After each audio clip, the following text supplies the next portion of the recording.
ಈ ಮಾಸದಲ್ಲಿ ಯಾರು ಎಷ್ಟೇ ಕೇಳಿದರೂ ಈ ವಸ್ತುಗಳನ್ನು ಕೊಡಬೇಡಿ. ಕಷ್ಟಗಳು ಬರುತ್ತವೆ. ಲಕ್ಷ್ಮೀದೇವಿಯ ಅನುಗ್ರಹ ಕಡಿಮೆಯಾಗುತ್ತದೆ. ಭಿಕ್ಷೆ ಬೇಡುವ ಸ್ಥಿತಿಗೆ ತಲುಪುತ್ತೀರಿ ಎಂದು ಶಾಸ್ತ್ರಗಳು ಹೇಳುತ್ತವೆ. ಹಾಗಾದರೆ ಆ ವಸ್ತುಗಳು ಯಾವುವು, ಏಕೆ ನೀಡಬಾರದು ಎಂಬ ವಿಷಯಗಳನ್ನು ಈಗ ವಿವರವಾಗಿ ವಿಡಿಯೋದಲ್ಲಿ ತಿಳಿದುಕೊಳ್ಳೋಣ. ಅದಕ್ಕೂ ಮುನ್ನ ನೀವಿನ್ನು ಚಾನಲ್ಗೆ ಸಬ್ಸ್ಕ್ರೈಬ್ ಆಗಿಲ್ಲ ಅಂದರೆ ಈಗಲೇ ಸಬ್ಸ್ಕ್ರೈಬ್ ಆಗಿ, ಹಾಗೆ ವಿಡಿಯೋಗೆ ಲೈಕ್ ಮಾಡಿ, ವಿಡಿಯೋ ಸ್ಕಿಪ್ ಮಾಡದೆ ಕೊನೆ ತನಕ ನೋಡಿ. ಎಲ್ಲರೂ ಭಕ್ತಿಯಿಂದ ಓಂ ಶ್ರೀ ಮಹಾಲಕ್ಷ್ಮಿ ನಮಃ ಅಂತ ಕಮೆಂಟ್ ಮಾಡಿ. ಇಂತಹ ವಸ್ತುಗಳನ್ನು ಈ ಮಾಸದಲ್ಲಿ ಇತರರಿಗೆ ಸಾಲವಾಗಿ, ದಾನವಾಗಿ ಅಥವಾ ಕನಿಷ್ಠ ಕೈ ಬದಲಾಗಿಯೂ ಕೂಡ ನೀಡಬಾರದು. ಒಂದು ವೇಳೆ ತಪ್ಪಾಗಿ ಈ ನಿಯಮವನ್ನು ಉಲ್ಲಂಘಿಸಿದರೆ ಸಾಕ್ಷಾತ್ ಶ್ರೀ ಮಹಾಲಕ್ಷ್ಮಿ ದೇವಿ ಆ ಮನೆಯ ಮೇಲೆ ಮುನಿಸಿಕೊಂಡು ಶಾಶ್ವತವಾಗಿ ಆ ಗೃಹವನ್ನು ಬಿಟ್ಟು ಹೋಗ್ತಾರೆ. ಆ ಮನೆ ಧನಧಾನ್ಯಗಳನ್ನು ಕಳೆದುಕೊಂಡು ದಾರಿದ್ರ್ಯದಿಂದ ತುಂಬಿ ಹೋಗುತ್ತದೆ. ಕೊನೆಗೆ ಆ ಕುಟುಂಬ ಸದಸ್ಯರು ಭಿಕ್ಷೆ ಬೇಡುವ ದಿನ ಸ್ಥಿತಿಗೆ ತಲುಪುತ್ತಾರೆ.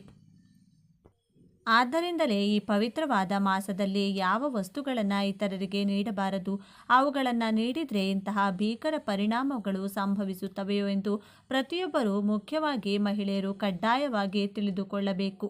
ಈ ಮಾಸದಲ್ಲಿ ಯಾರಿಗೂ ನೀಡಬಾರದ ಮೊದಲ ವಸ್ತು ಉಪ್ಪು. ಹೌದು, ಉಪ್ಪು ಸಾಕ್ಷಾತ್ ಲಕ್ಷ್ಮಿ ಸ್ವರೂಪ ಎಂದು ನಿಮಗೆಲ್ಲರಿಗೂ ತಿಳಿದಿದೆ.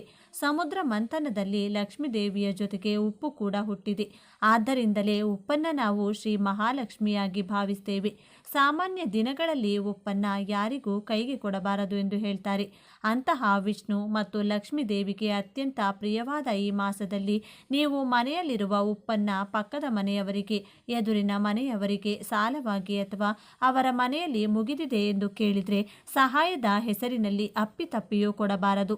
ಸಾಯಂಕಾಲದ ಸಮಯದಲ್ಲಿ ಅಪ್ಪಿತಪ್ಪಿಯೂ ಕೊಡಬಾರದು. ಒಂದು ವೇಳೆ ಯಾರಾದರೂ ಬಂದು ಅಮ್ಮ ಅಡುಗೆಯಲ್ಲಿ ಉಪ್ಪು ಕಡಿಮೆಯಾಗಿದೆ, ಸ್ವಲ್ಪ ಉಪ್ಪಿದ್ದರೆ ಕೊಡಿ ಎಂದು ಕೇಳಿದರೆ ನಿರ್ದಾಕ್ಷಿಣ್ಯವಾಗಿ ಇಲ್ಲ ಎಂದು ಹೇಳಿಬಿಡಿ, ಅಥವಾ ಈಗ ಕೊಡಬಾರದು ಎಂದು ಹೇಳಿ. ಅಷ್ಟೇ ಹೊರತು ಅಯ್ಯೋ ಪಾಪ ಎಂದು ನಿಮ್ಮ ಡಬ್ಬದಲ್ಲಿರುವ ಉಪ್ಪನ್ನು ತೆಗೆದು ಅವರ ಕೈಗೆ ಹಾಕಿದರೆ ಆ ಕ್ಷಣವೇ ನಿಮ್ಮ ಮನೆಯಲ್ಲಿರುವ ಸಂಪತ್ತು ಅವರ ಮನೆಗೆ ವರ್ಗಾವಣೆಯಾಗುತ್ತದೆ. ಉಪ್ಪು ಹೇಗೆ ನೀರಿನಲ್ಲಿ ಕರಗಿ ಹೋಗುತ್ತದೆಯೋ ಹಾಗೆ ನಿಮ್ಮ ಮನೆಯಲ್ಲಿರುವ ಹಣವು ಅನಾವಶ್ಯಕ ಖರ್ಚುಗಳ ರೂಪದಲ್ಲಿ ಕರಗಿ ಹೋಗುತ್ತದೆ. ಆದ್ದರಿಂದ ಈ ಒಂದು ತಿಂಗಳು ಉಪ್ಪಿನ ವಿಷಯದಲ್ಲಿ ಬಹಳ ಜಾಗರೂಕರಾಗಿರಿ. ಎರಡನೆಯದು ಮತ್ತು ಅನೇಕ ಜನರು ಆಗಾಗ್ಗೆ ಕೊಡುವ ವಸ್ತು ಅಕ್ಕಿ. ಅನ್ನ ಪರಬ್ರಹ್ಮ ಸ್ವರೂಪ. ಅನ್ನದಾನ ಮಾಡುವುದು ಬಹಳ ದೊಡ್ಡ ವಿಷಯ ಎಂದು ನಮಗೆ ತಿಳಿದಿದೆ. ಆದರೆ ಇಲ್ಲಿ ನಾವು ನೆನಪಿಟ್ಟುಕೊಳ್ಳಬೇಕಾದ ವಿಷಯವೇನೆಂದರೆ, ಹಸಿದವರಿಗೆ ಅನ್ನ ಹಾಕುವುದು ಬೇರೆ, ನಮ್ಮ ಮನೆಯಲ್ಲಿ ಬಳಸುವ ಅಕ್ಕಿ ಡಬ್ಬದಿಂದ ಅಕ್ಕಿಯನ್ನು ತೆಗೆದು ಪಕ್ಕದ ಮನೆಯವರಿಗೆ ಸಾಲವಾಗಿ ಕೊಡುವುದು ಬೇರೆ. ಈ ಮಾಸದಲ್ಲಿ ನಮ್ಮ ಮನೆಯ ಅವಶ್ಯಕತೆಗಳಿಗಾಗಿ ತಂದ ಅಕ್ಕಿಯನ್ನು ಸಾಯಂಕಾಲದ ಸಮಯದಲ್ಲಿ ಅಥವಾ ರಾತ್ರಿಯಲ್ಲಿ ಇತರರಿಗೆ ನೀಡಬಾರದು. ಮುಖ್ಯವಾಗಿ ಸಂಧ್ಯಾ ಕಾಲ ಕಳೆದ ನಂತರ ಯಾರಿಗಾದರೂ ಅಕ್ಕಿ ಕೊಟ್ಟರೆ ಆ ಮನೆಯ ಯಜಮಾನನ ಆಯುಷ್ಯ ಕಡಿಮೆಯಾಗುತ್ತದೆ ಮತ್ತು ಆ ಮನೆಯಲ್ಲಿ ದಾರಿದ್ರ್ಯ ತಾಂಡವವಾಡುತ್ತದೆ ಎಂಬ ನಂಬಿಕೆ ಇದೆ. ಯಾರಾದರೂ ಬಡವರು ಹಸಿವು ಎಂದು ಬಂದರೆ ಅವರಿಗೆ ಹೊಟ್ಟೆ ತುಂಬ ಅನ್ನ ಹಾಕಿ. ಆದರೆ ನಮ್ಮ ಮನೆಯಲ್ಲಿ ಅಕ್ಕಿ ಮುಗಿದಿದೆ, ನಾಳೆ ತಂದು ಕೊಡ್ತೇನೆ, 2 ಗ್ಲಾಸ್ ಅಕ್ಕಿ ಕೊಡಿ ಎಂದು ಯಾರಾದರೂ ಕೇಳಿದರೆ ಮಾತ್ರ ಕೊಡಬೇಡಿ. ನಿಮ್ಮ ಮನೆಯಲ್ಲಿರುವ ಲಕ್ಷ್ಮಿಯನ್ನು ನೀವು ಹೊರಗೆ ಕಳುಹಿಸಬಾರದು. ಬೇಕಿದ್ರೆ ಅಕ್ಕಿಯ ಬದಲು ಬೇಯಿಸಿದ ಅನ್ನವನ್ನು ಕೊಡಿ ಅಷ್ಟೇ. ಆದರೆ ಈ ಮಾಸದಲ್ಲಿ ಅಕ್ಕಿಯನ್ನು ಸಾಲವಾಗಿ ಕೊಡುವುದು ಒಳ್ಳೆಯದಲ್ಲ. ಏಕೆಂದರೆ ಅಕ್ಕಿ ಕೊಡೋದ್ರಿಂದ ನಿಮ್ಮ ಜಾತಕದಲ್ಲಿ ಶುಕ್ರಬಲ ಕಡಿಮೆಯಾಗಿ ಆರ್ಥಿಕ ತೊಂದರೆಗಳುಂಟಾಗುವ ಸಾಧ್ಯತೆ ಇರುತ್ತದೆ. ಇನ್ನು ಮೂರನೆಯ ವಸ್ತು ಶನಿದೇವರಿಗೆ ಇಷ್ಟವಾದ ವಸ್ತು ಮತ್ತು ಶನಿ ಪ್ರಭಾವ ಇರುವ ವಸ್ತು. ಈ ಮಾಸದಲ್ಲಿ ನಾವು ನಿತ್ಯ ದೀಪಾರಾಧನೆ ಮಾಡ್ತೇವೆ. ದೀಪಲಕ್ಷ್ಮಿ ಸ್ವರೂಪ, ಆದರೆ ಅದರಲ್ಲಿ ಸುರಿಯುವ ಎಣ್ಣೆ ನಮ್ಮ ಕಷ್ಟಗಳನ್ನು ಹೋಗಲಾಡಿಸುವ ಸಾಧನ. ಈ ಸಮಯದಲ್ಲಿ ನೀವು ನಿಮ್ಮ ಮನೆಯಲ್ಲಿರುವ ನೀವು ಯಾರಿಗಾದರೂ ಸಾಲವಾಗಿ ನೀಡಿದರೆ ಅದರ ಕಷ್ಟಗಳನ್ನು ಮತ್ತು ಅವರ ಪ್ರಭಾವವನ್ನು ನೀವೇ ಆಹ್ವಾನಿಸಿದಂತಾಗುತ್ತದೆ. ಪಕ್ಕದ ಮನೆಯವರು ಸ್ವಲ್ಪ ಎಣ್ಣೆ ಕೊಡಿ ಎಂದು ಕೇಳಿದರೆ ದಯವಿಟ್ಟು ಕೊಡಬೇಡಿ. ಎಣ್ಣೆಯನ್ನು ದಾನ ಮಾಡಬೇಕೆಂದರೆ ಅದು ಕೇವಲ ಶನಿವಾರದಂದು ನವಗ್ರಹಗಳ ಬಳಿ ಅಥವಾ ದೇವಸ್ಥಾನದಲ್ಲಿ ಮಾತ್ರ ಮಾಡಬೇಕು ಹೊರತು ಮನೆಯ ಬಳಿ ಪಕ್ಕದವರಿಗೆ ಕೈ ಬದಲಾಗಿ ಕೊಡಬಾರದು. ಹಾಗೆ ಕೊಟ್ಟರೆ ಸಾಲದ ಬಾಧೆಗಳು ಸುತ್ತುವರಿಯುತ್ತವೆ.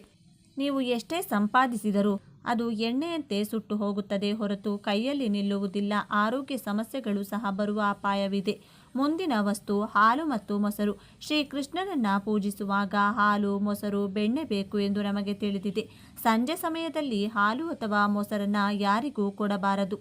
ಹಾಲು ಶುಕ್ರ ಗ್ರಹಕ್ಕೆ ಮತ್ತು ಚಂದ್ರನಿಗೆ ಸಂಬಂಧಿಸಿದೆ. ಮೊಸರು ಕೂಡ ಅಷ್ಟೇ. ಇವುಗಳನ್ನು ಇತರರಿಗೆ ನೀಡಿದರೆ ನಿಮ್ಮ ಮನೆಯಲ್ಲಿರುವ ಮಾನಸಿಕ ನೆಮ್ಮದಿ ಹಾಳಾಗುತ್ತದೆ, ಮಕ್ಕಳ ಆರೋಗ್ಯ ಕೆಡುತ್ತದೆ, ನಿಮ್ಮ ಮನೆಯ ಅಭಿವೃದ್ಧಿ ಕುಂಠಿತವಾಗುತ್ತದೆ.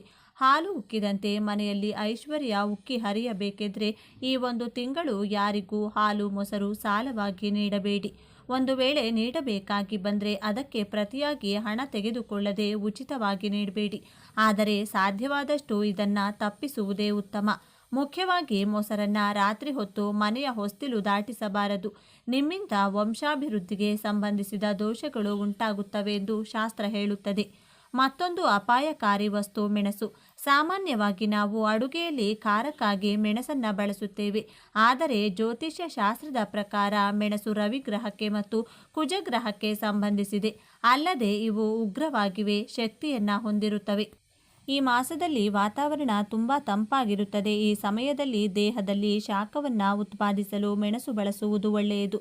ಆದರೆ ಇವುಗಳನ್ನು ಯಾರಿಗಾದರೂ ದಾನವಾಗಿ ನೀಡಿದರೆ ಮಾತ್ರ ಜಗಳಗಳು ನಡೆಯುತ್ತವೆ. ಹೌದು, ನೀವು ಕೇಳಿದ್ದು ನಿಜ.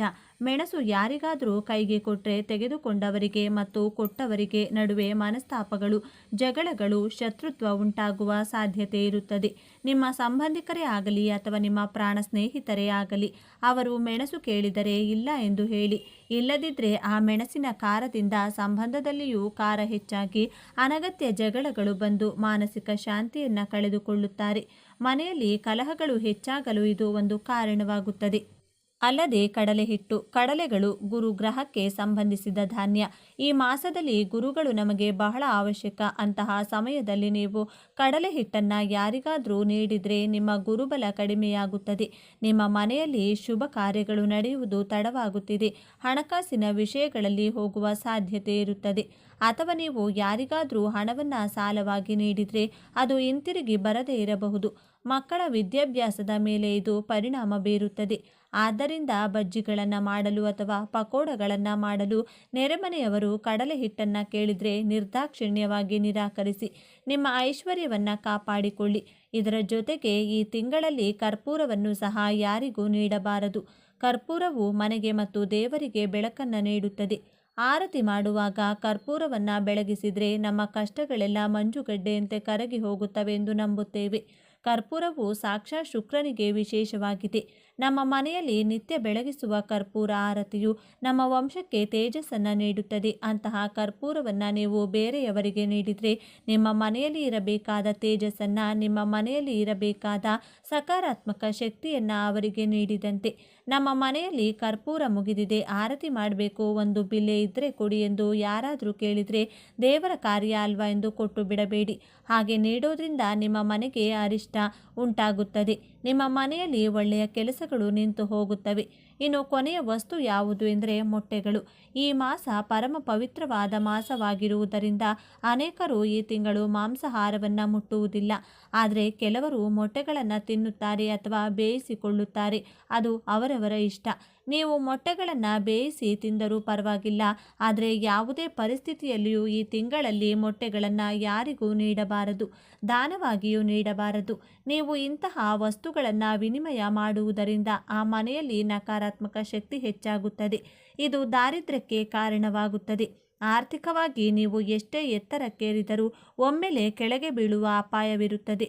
ಉಪ್ಪು, ಹಾಲು, ಮೊಸರು, ಮೆಣಸು, ಕಡಲೆ ಹಿಟ್ಟು, ಕರ್ಪೂರ, ಮೊಟ್ಟೆಗಳು ಈ 8 ವಸ್ತುಗಳನ್ನು ಯಾರಿಗೂ ದಾನವಾಗಿ, ಸಾಲವಾಗಿ ಅಥವಾ ಕೈ ಬದಲಾಗಿ ನೀಡಬಾರದು.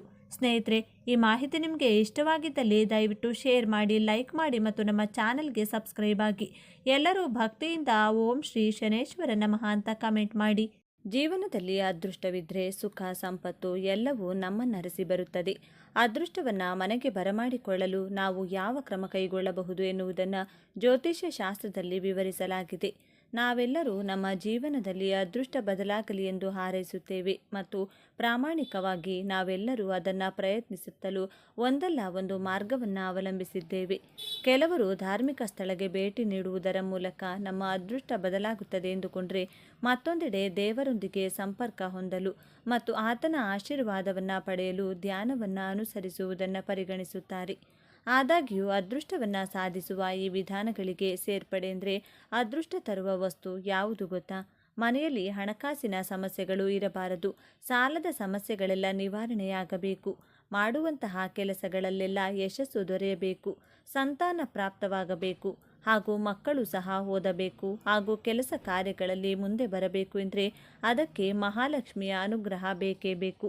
ಆತ್ಮೀಯರೇ, ಈ ಒಂದು ಬೀಜವನ್ನು ನಮ್ಮ ಹಿಂದೂ ಧರ್ಮದಲ್ಲಿ ಅತ್ಯಂತ ಶುಭಕರವಾದ ಅದೃಷ್ಟದ ವಸ್ತು ಎಂದೇ ಪರಿಗಣನೆ ಮಾಡಲಾಗುತ್ತದೆ. ಈ ಬೀಜಗಳನ್ನು ಚಿನ್ನಕ್ಕೆ ಸಮಾನವಾಗಿ ಪರಿಗಣಿಸಲಾಗುತ್ತದೆ.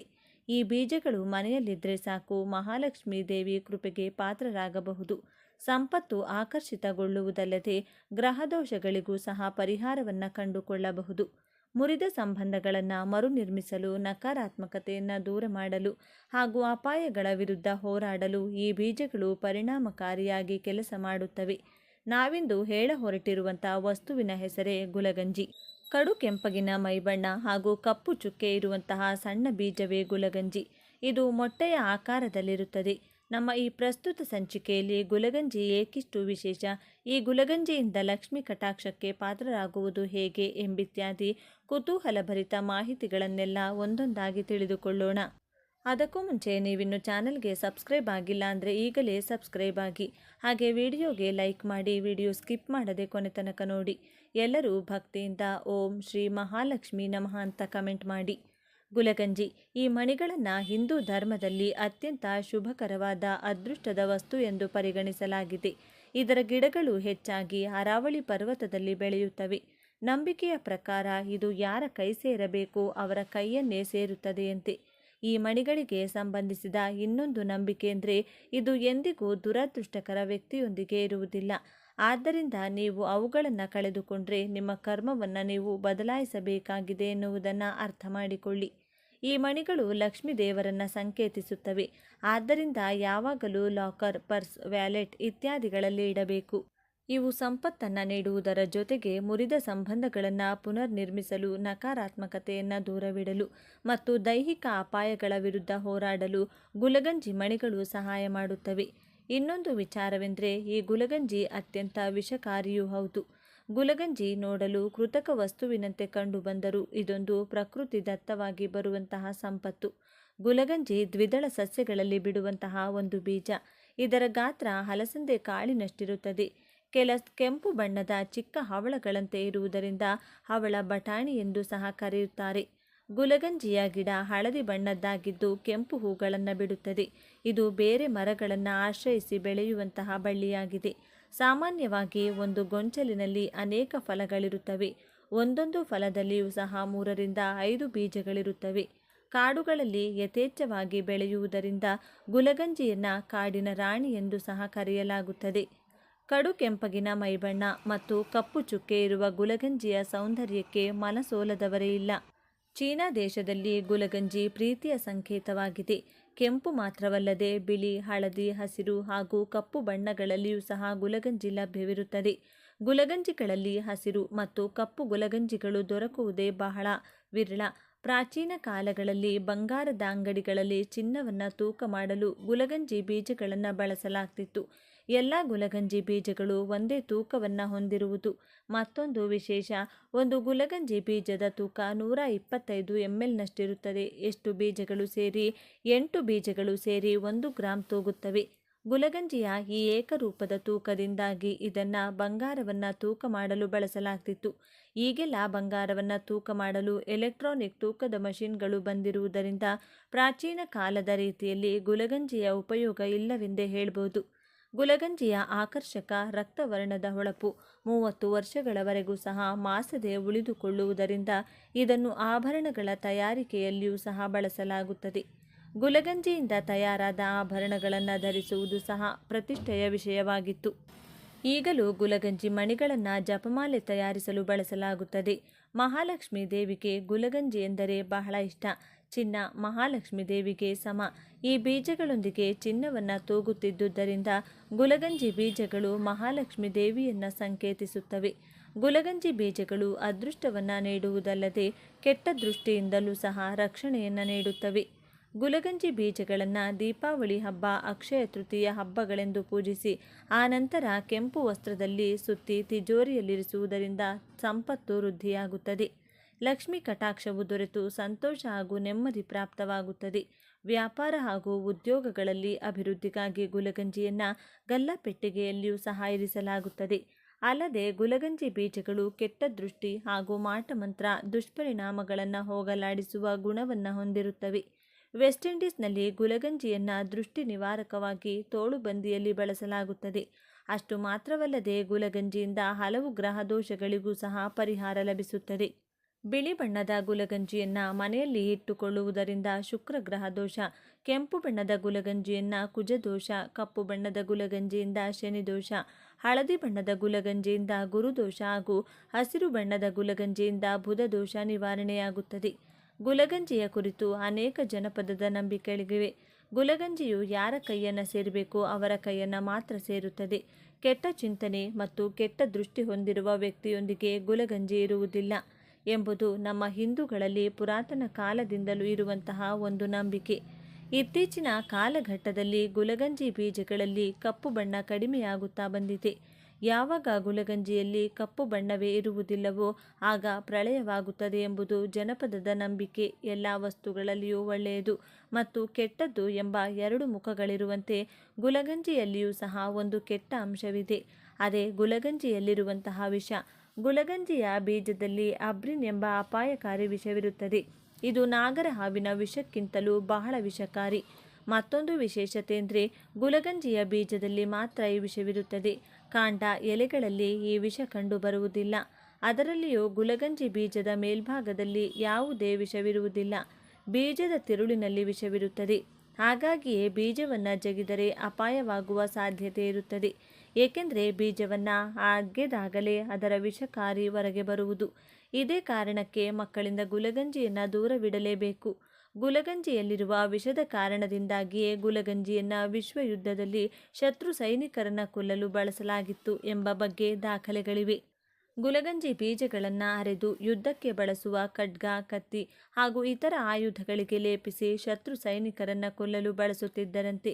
ವಿಷದ ಕಾರಣದಿಂದಾಗಿಯೇ ಗುಲಗಂಜಿಯ ಬೀಜಗಳನ್ನು ಕೀಟನಾಶಕ, ಕಳೆನಾಶಕಗಳಾಗಿ ಬಳಸಲಾಗುತ್ತದೆ. ಗುಲಗಂಜಿಯ ಬೀಜ ವಿಷವಾದರೂ ಗುಲಗಂಜಿ ಸಸ್ಯದಲ್ಲಿ ಅನೇಕ ಕಡೆ ಇರುವುದರಿಂದ ಅದು ಔಷಧಗಳ ಗಣಿಯಾಗಿದೆ. ಹಾಗಾಗಿಯೇ ಆಯುರ್ವೇದದಲ್ಲಿ ಗುಲಗಂಜಿಯನ್ನು ಔಷಧವಾಗಿ ಬಳಸಲಾಗುತ್ತದೆ. ಸಂಧಿವಾತ, ಜ್ವರ, ಚರ್ಮರೋಗ, ಬಾಯಿ ಹುಣ್ಣು, ಹಲ್ಲು ನೋವು, ಮಾನಸಿಕ ಕಾಯಿಲೆಗಳು, ಅಲ್ಸರ್, ವಾತ, ಶ್ವಾಸಕೋಶದ ಸಂಬಂಧಿತ ಕಾಯಿಲೆಗಳು, ಕೂದಲು ಉದುರುವಿಕೆಗೆ, ನೆಗಡಿ ಹೀಗೆ ಅನೇಕ ಸಮಸ್ಯೆಗಳಿಗೆ ಗುಲಗಂಜಿಯ ಬೇರು ಮತ್ತು ಎಲೆಗಳನ್ನು ಬಳಸಲಾಗುತ್ತದೆ. ಆತ್ಮೀಯ ವೀಕ್ಷಕರೇ, ಗುಲಗಂಜಿಯ ಕುರಿತಾಗಿ ಹಲವಾರು ವಿಶೇಷ ಮಹತ್ವದ ಮಾಹಿತಿಯನ್ನು ತಿಳಿದುಕೊಂಡ ನಿಮ್ಮೆಲ್ಲರಿಗೂ ಆ ಭಗವಂತನ ಕೃಪಾ ಕಟಾಕ್ಷ ಸದಾ ಇರಲೆಂದು ಕೋರಿಕೊಳ್ಳುತ್ತಾ ಈ ದಿನದ ಸಂಚಿಕೆಯನ್ನು ಮುಗಿಸುತ್ತಿದ್ದೇನೆ. ವೀಕ್ಷಕರೇ, ನಿಮಗೆ ಈ ವಿಡಿಯೋ ಇಷ್ಟವಾಗಿದ್ದಲ್ಲಿ ಲೈಕ್ ಮಾಡಿ, ಶೇರ್ ಮಾಡಿ ಮತ್ತು ಸಬ್ಸ್ಕ್ರೈಬ್ ಮಾಡಿ ಹಾಗೂ ಬೆಲ್ ಬಟನ್ ಒತ್ತೋದನ್ನು ಮರಿಬೇಡಿ. ಧನ್ಯವಾದಗಳು.